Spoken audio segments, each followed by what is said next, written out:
Y naquela tabela lá, então ela é bidimensional, né? Uhum. E aí você tem relações. Então, se o registro número 1 na célula, sei lá, célula linha 1, célula 1, for número 1. Batalha naval, né? Batalha naval, E a outra tabela, linha 1, registro 1, for número 1 também, então eu sei que esses dados podem se relacionar por algum motivo e o DBA é que define isso.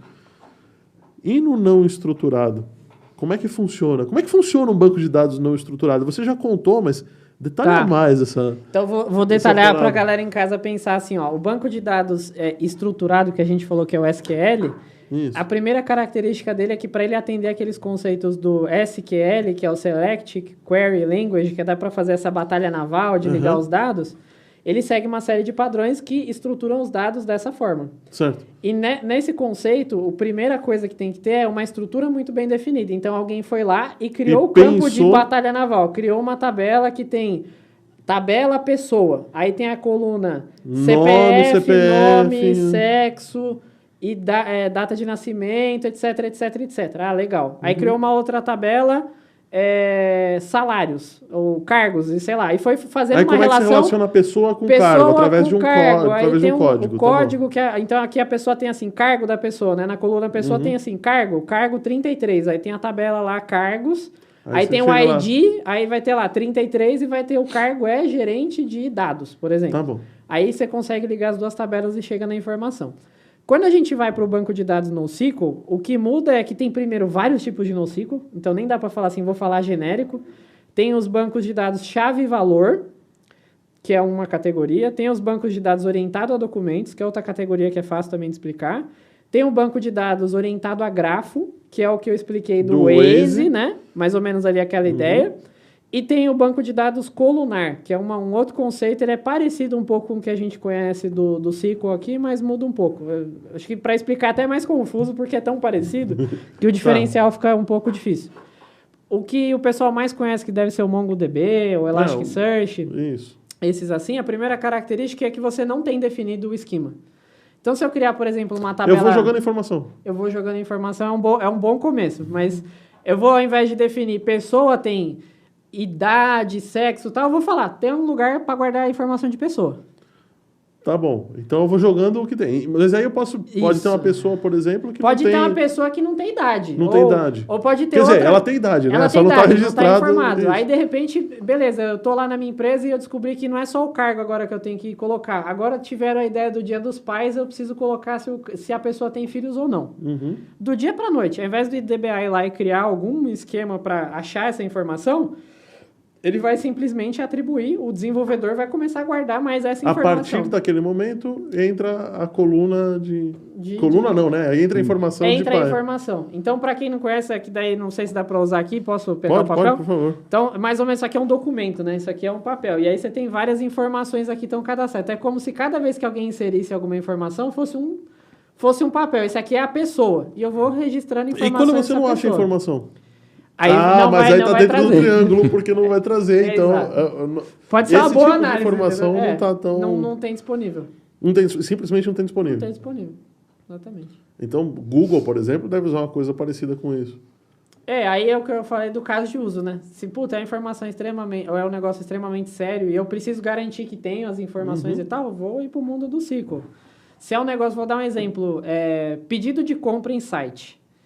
Às vezes muda tanta coisa em site, é uma velocidade tão grande que se os caras tiverem que ficar fazendo o alter table, recriando a tabela, não dá.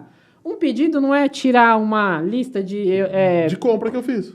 E às vezes o cara não anotava o pedido no papel, então em ordem de compra, ele provavelmente no sistema ele vai ter que definir essa regra dos campos que são sempre obrigatórios na compra, tipo quantidade de itens, então nesses bancos de dados eu consigo definir os itens que são obrigatórios. Não no banco, né? Mas na programação do site eu consigo definir que aquilo é obrigatório. Aí virou o problema que quem manda no negócio é o desenvolvedor. Se o desenvolvedor fizer cagada, a cagada vai entrar. Aquela visita que você fez com o pessoal do Netflix lá nos Estados Unidos, eles usam banco NoSQL, não usam? Usam banco NoSQL. Que é para tratamento de streaming, tudo, você não consegue trabalhar com o banco de dados nacional.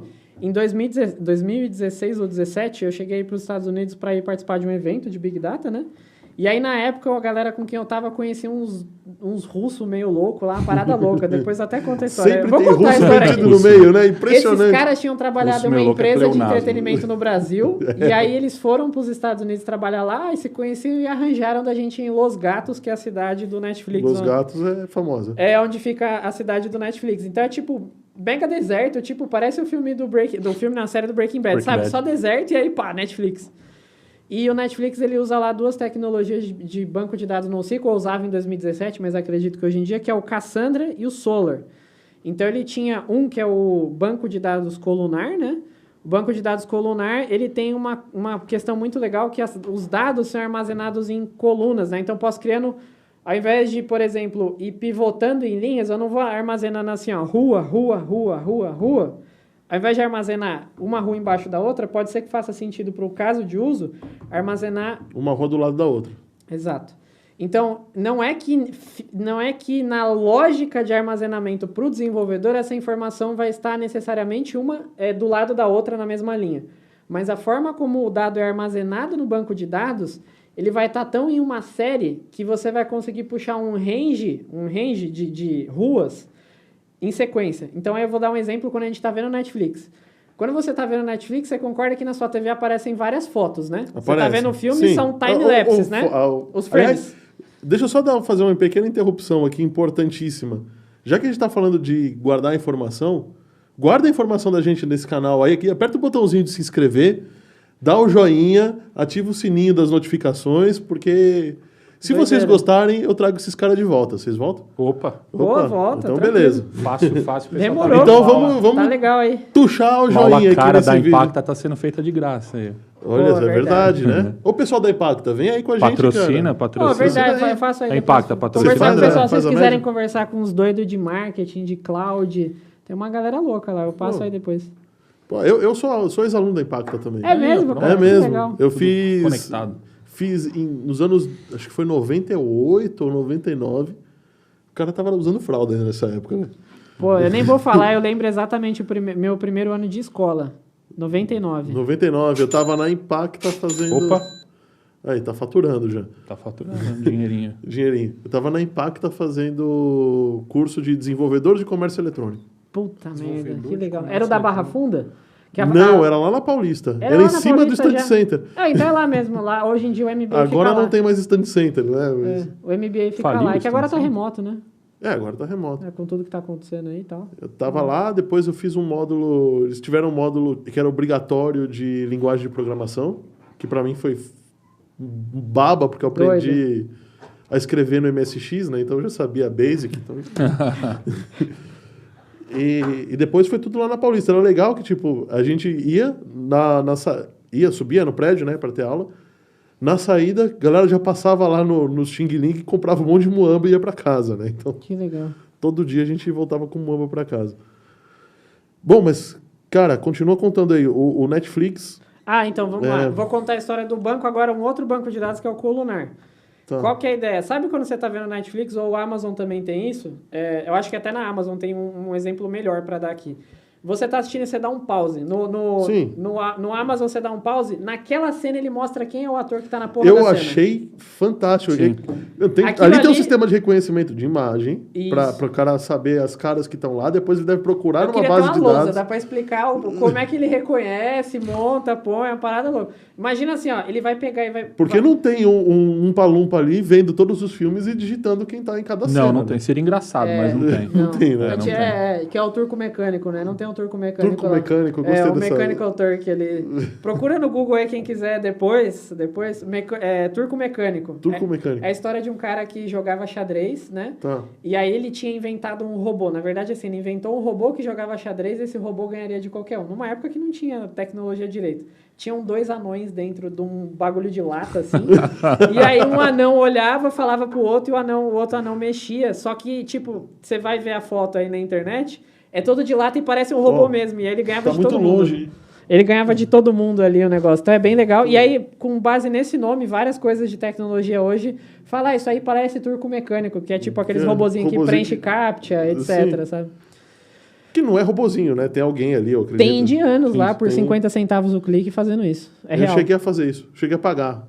E cheguei a fazer também. Depois eu falei, eu tô gastando mais de energia do que... A Amazon chegou a ter uma API que era Mechanical Turk as a Service. Era você pedia a imagem, o indiano recebia, clicava e devolvia em um tempo. Falo indiano, mas pessoas de algum lugar do mundo, a maior parte era naquela época. Com todo respeito aos indianos. Não, eu falo que assim, tinha eles tinham um pool lá já de trabalho bem, bem grande, assim, né?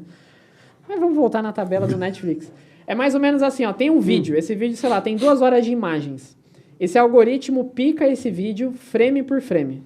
E aí ele processa através de algoritmos de machine learning e tenta identificar nessa imagem que está dentro desse frame de segundos. Esse frame aqui tem o Matias e o Marcos, por exemplo. Marcos e Matias. Aí ele vai falar Marcos e Matias. Então ele vai categorizar aquele frame segundo do filme e quem está ali e outras características que ele queira para dar uma interatividade no aplicativo. Beleza.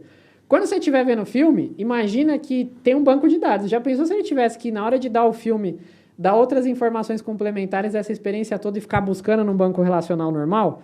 Pode ter índice, uma série de coisas. A ideia do banco colunar é que ele armazena as informações em uma sequência lógica.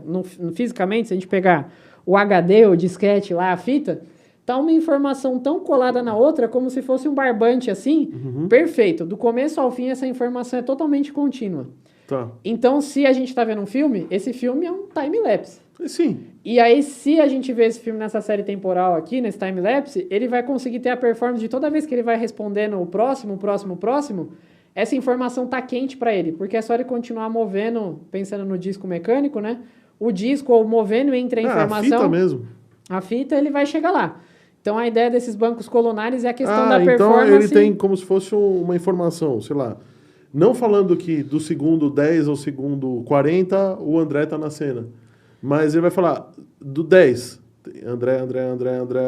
Aí 40. Saiu o André, mas tem Matias, Marcos. Mas aí imagina que entre esse período aqui, num banco normal, aí ia estar o 10, o 11, o 12, o 13. Ele ia ter que sair navegando para achar esses segundos, né? Num banco normal. Ia demorar um século e gastar uma quantidade absurda de dados. E aí seu Netflix ia travar, né? Um exemplo. Que é um bom exemplo onde o Netflix, a Apple também usa, outros caras. Nesse, que é o banco colunar, as informações elas são armazenadas fisicamente em uma sequência, então ao invés de eu ficar tentando catar cavaco ali, né? Eu já vou pegando e puxando a fitinha, eu tô sempre com a próxima ali. Então, a ideia é, provavelmente o cara vai pegar o próximo e eu já tô com ele na mão, entendeu?